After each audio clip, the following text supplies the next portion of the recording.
ahbab warri social media ka isin arrabsu kun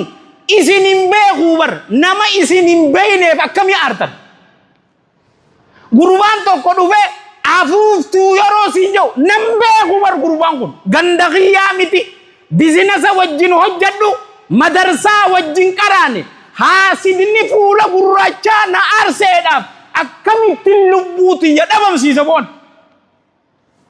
oo billaahi aleek warabbil kaabaan sin jaabar namni jiruu isaa keessatti gammachuu qabu obboleessi isaa yoo waan gaarii godhe yoo agare ni gammadaaf malee isan lakkafuu sin jaabar aboo ziqayib yoo dabarte anaaf dabarte yaa abuuniya I'm so proud of you siinin boonan jaan garuu ka gammachuun qabaanne oo ziqay indeet yaa rabbi shalta ndafallaga yaa rago eesh hassakanta oo lagaa rekkana jechuun eesh hassakanta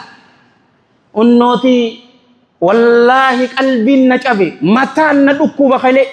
booyee intala mucaa xiqqaa tokko intala moo mucaa qabdi xiqqaa ta'eef ajjeessan awoo asiyuum yollee lamaan qab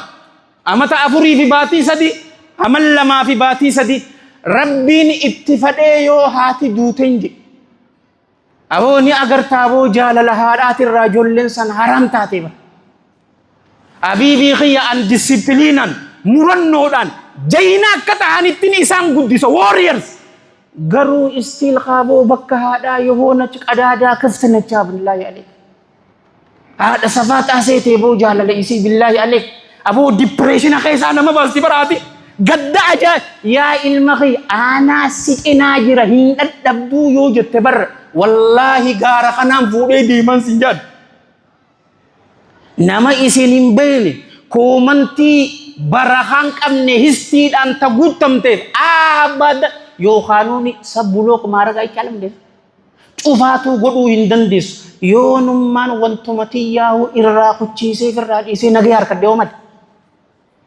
haysaa'uu yoo bizinasa kanaafi tuntaan namni garii callaa fiddi barri callaa ka ajaa'iba fiddi barri tun callaa ka ajaa'iba fiddi yoonin dhiisee ofirraa